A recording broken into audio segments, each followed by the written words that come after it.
Hello everyone, this is Saurabh Chaudhary और इस हफ्ते हम लोग रिव्यू कर रहे हैं AK versus AK. My question is for Anurag sir. How can we make it big into the industry like you? You can't unless your surname is Kapoor. इस movie का वेट कर रहे थे हम जब से ट्रेलर आया था। एक तो हम अनुराग कश्यप के बहुत बड़े फैन हैं और दूसरा ये ऐसा मूवी लग रहा था जैसा बनता नहीं है ज़्यादातर इंडिया में। ऐसे भी अभी सेलिब्रिटी कल्चर को लेके बहुत बात चल रहा है हर जगह, और इस टाइम पे ऐसे मूवी का आना जो सिर्फ इस कल्चर को एक्सप्लोर ही नहीं बल्कि उसका मजाक भी उड़ाए, ऑब्वियसली हम देखेंगे इस मूवी को। लेकिन आई थिंक ये मूवी अपना कॉमेंटरी का पार्ट और अपना स्टोरी का पार्ट को साथ साथ नहीं चला पाता है, इसीलिए दोनों ही इतना कमज़ोर लगता है। 3 रूल। पहला रूल, आपको पुलिस को फोन नहीं करना है। मूवी का प्लॉट सिंपल है। अनुराग कश्यप किडनैप कर लिया अनिल कपूर की बेटी को और उसको बोलता है तुम दौड़ भाग के खोजो उसको, हम पीछे से अपना सिनेमा बनाएंगे। और यहीं पे आता है इसका सबसे बड़ा दिक्कत। सेल्स ये मूवी ऐसे बनाया गया है जैसे कि ये लोग रियल लाइफ कैरेक्टर्स हो। कोई बिलीव नहीं करेगा कि अनुराग कश्यप ऐसा कर सकता है। आई नो बहुत लोग डिसलाइक करता है अनुराग कश्यप को, लेकिन गुंडागर्दी कुछ ज़्यादा ही नहीं हो गया। It's like while writing the dialogues, I said whatever that my trolls think about me and believe about me and write about me, I'll put that all in a dialogue. So that is me. People's version of me is the AK in this film. अब इससे पहले कि तुम लोग बोलो ये बुड़बक चलना, सबको को पता है वो नकली है, कि वो लोग रियल लाइफ में ऐसा नहीं करता है, हमको भी पता है। लेकिन अगर ये मूवी अपने किरदार को रियल लाइफ कैरेक्टर्स पे बेस किया है तो कम से कम ये तो बताना चाहिए कि ये किरदार लोग इस कहानी के लिए अलग कैसे है। For example, Harold and Kumar में नील पैट्रिक हैरिस अपना एक ऑल्टरनेट वर्जन प्ले करता है, लेकिन उसके एक्शन से समझ में आ जाता है कि जिस एनपीएच को हम लोग जानते हैं और जो इस मूवी में दिखाया गया है वो टोटली अलग है। Congratulations. You and David are together, what, more than 10 years? More than 10 years, and we'd been engaged for 7 or 8 of those 10. And it wasn't legal to get married in our state until recently, and then we were working so much that it was really just finding the right time to do it. And what I liked is you were talking about it recently. Hey, you said look at that thing. it's a nice shot. Ah, what did I tell you about using tongue? You said you wanted it to look realistic. Yeah, realistic, not fucking gay as shit. You know the only reason I put up with this homo crap is for the P-Tang. Fuck this. I got a wife and kid at home. I'm out of here. Wait, man. What about the stuff? What stuff? The stuff, man. You said you'd give me the stuff. This stuff? अगर ये movie time नहीं लेगा बताने के लिए कि कैसे अनुराग कश्यप जिसको हम लोग जानते हैं रियल लाइफ में और ये अनुराग कश्यप जो हम लोग सिनेमा में देख रहे हैं वो लोग दोनों अलग कैसे हैं, तो मेरे पास रेफरेंस के लिए तो बस उसका रियल लाइफ एग्जांपल्स रहेगा ना। इनफैक्ट जो इंटरव्यू सीन्स है जो कि कंस्ट्रक्ट किया गया है कि पब्लिक के सामने ये लोग दिखा रहे हैं अपने आप को, वो भी कितना नकली लगता है। अगर दिखाता कि ये लोग हाँ पब्लिक में एक दूसरे के साथ अच्छे से बिहेव करता है लेकिन बैक स्टेज लड़ाई करता है तो वो थोड़ा बिलीवेबल भी लगता है। पूरे सिनेमा में सिर्फ 2-3 बार अनिल कपूर बोल दिया है कि हाँ चल ना तू अनुराग कश्यप है तो कुछ भी कर सकता है, तो क्या ये मूवी एक्सपेक्ट करता है कि हम मान ले कि हाँ अनुराग कश्यप किसी को किडनैप कर सकता है? हमको बताओ मत कि वो मर्डरस साइकोपैथ है, हमको दिखाओ कि वो मर्डरस साइकोपैथ है। Emma Watson showed up. You have to drink. There are 6 of us. You cannot rob us. I'm not fucking around. Look at the drinks. Hermione just stole all of our shit. चलो ठीक है, अगर इस बात को मान भी लिया जाए कि अनुराग कश्यप ऐसा कर सकता है, कहानी में आगे और भी बहुत ज्यादा दिक्कत है। ये मूवी बहुत कुछ करना चाह रहा है। It's a meta film. It's a total work of fiction. It just plays on truth. It's like a gossip magazine. It's not a documentary. It's not a mockumentary. It's actually like just the most real action thriller that we could possibly make. I think it's dark humor. It has got it's a thriller. It's emotional. It's drama. I think there are quite a few genres in this film, so I can't say it is one particular genre. और इन सब के चक्कर में इसको बस एक अच्छा movie की तरह देखना मुश्किल हो गया है। इसमें शायद पेसिंग का इशू हो। जब अनुराग कश्यप को पता चलता है कि उसकी बेटी किडनैप हो गई, वो around 40 minutes into the movie पता लगा लेता है कि कौन सा ड्राइवर उसको उठा के लेके गया है, और हम एकदम खुश हो गए। हम सोचे कि चलो अब एक्साइटमेंट और बढ़ेगा, पता नहीं और आगे क्या क्या होगा। लेकिन अगले 40 मिनट तक कुछ भी नहीं होता है मूवी में।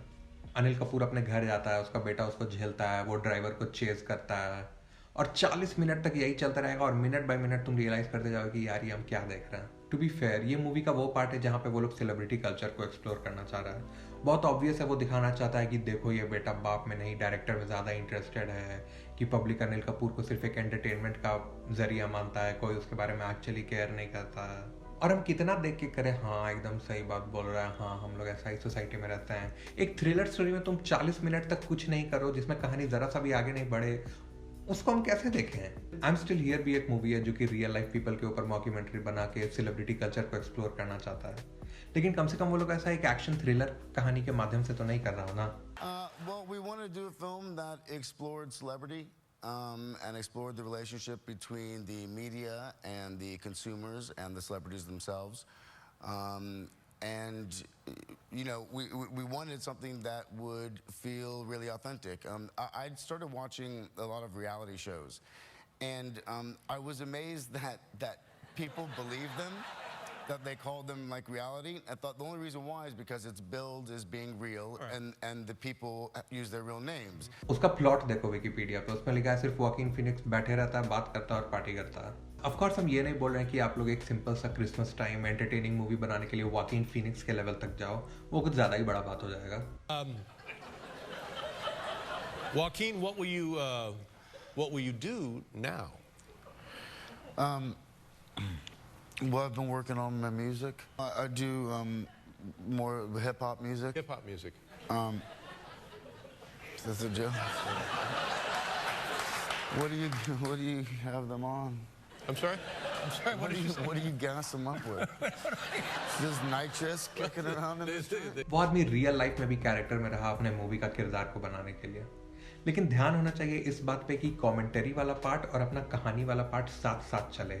ऐसे बटा नहीं रहा कि शुरू का 40 मिनट थ्रिलर हो गया और अगला 40 मिनट तक हम लोग कमेंटरी करना, क्योंकि कहानी और कमेंटरी वाला पार्ट के बीच में बैलेंस नहीं है और बाकी और भी कारण की वजह से इस मूवी का ट्विस्ट बहुत ही पॉइंटलेस और बोरिंग लगता है. यहाँ पे स्पॉइलर है, अगर तुम लोग मूवी नहीं देखे हो तो जाके पहले देख लो, maybe, I don't know. Last में पता चलता है कि अनिल कपूर ये पूरा खेल रचाया था.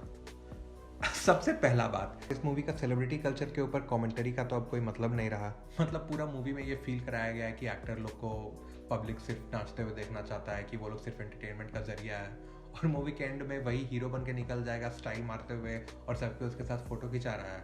वाह, हमको लगा था आप बॉलीवुड का रियलिस्टिक साइड दिखाना चाहते थे. जो थोड़ा बहुत ये पॉइंट बनाना चाहता था मूवी अपने कहानी के जरिए, गया. दूसरा बात, अगर ये सब सही में अनिल कपूर का प्लान था तो फिर वो उतना रोया क्यों जब अनुराग आसपास था भी नहीं. एक सीन है मूवी में जहाँ पे उसका पूरा ब्रेकडाउन हो जाता है और वो रोता है कि हम कितने गंदे बाप हैं, हम कितने गंदे एक्टर हैं, हम सोनम को बचा भी नहीं पा रहे हैं. सिर्फ आप और कैमरा मैन हो वहाँ पे, किसके लिए एक्टिंग कर रहे हो. और जनरली भी ऐसा ट्विस्ट जहाँ पे पता चलता है कि लास्ट में सब कुछ फेक था और ये सिर्फ हीरो को अपना ईगो सेटिस्फाई करना था, इसीलिए इतना बड़ा गेम था, वो सब ट्विस्ट बिल्कुल अच्छा नहीं लगता है देखने में. इसीलिए ओशंस 11 इतना अच्छा मूवी है और ओशंस 12 इतना घटिया. और तीसरा और आखिरी जो कि हमको सबसे ज़्यादा डिसअपॉइंटिंग लगा, वो ये है कि मूवी का फॉर्मेट ब्रेक हो जाता है. देखो, जब सिनेमा शुरू होता है तो हम लोग को दिखाया जाता है कि अनुराग कश्यप के ऊपर एक डॉक्यूमेंट्री बना रही है कोई स्टूडेंट या उसकी गर्लफ्रेंड या व्हाटएवर, और इसी डॉक्यूमेंट्री के थ्रू हम लोग ये पूरा स्टोरी देख रहे हैं. लेकिन जब अनिल का ट्विस्ट सामने आता है तो ये डॉक्यूमेंट्री और कैमरा सब अचानक से गायब और बस ये एक नॉर्मल मूवी बन जाता है. मतलब हमको लगा था हम लोग एक नकली रियलिटी का लेयर देख रहे हैं डॉक्यूमेंट्री से, फिर वो डॉक्यूमेंट्री चला गया और हम लोग बस एक नॉर्मल मूवी देख रहे हैं. एट दिस पॉइंट इतना कुछ खराब हो गया है कि हमको उतना दिमाग नहीं लगाना कि कैसे मेटा सिनेमैटिक फॉर्म वर्क कर रहा है इस मूवी में. मूवी में अगर कुछ अच्छा है तो वो है एक्टिंग और उसका एक्शन. अनिल कपूर का एनर्जी अलग लेवल पे है जो कि जिसको देखने में सिर्फ ऐसे ही मजा आए. और अनुराग कश्यप का कॉमेडी इतना अच्छा है कि जब वो कैमरा पे फोकस में नहीं भी रहता है तो भी पीछे में वो जो हरकत करता है वो हंसी दिला देता है. मैं आपके हाथ जोड़ता हूँ, भीख मांगता हूँ.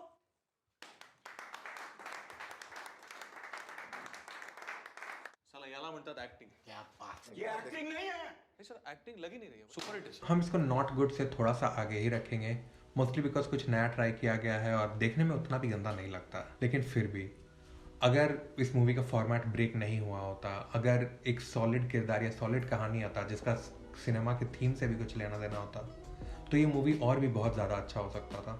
सब कोई बोल रहा है कि ये बॉलीवुड के लिए बहुत अच्छा स्टेप है ऐसा मूवी जो स्टार्स और सेलिब्रिटीज़ को भी क्रिटिसाइज करे.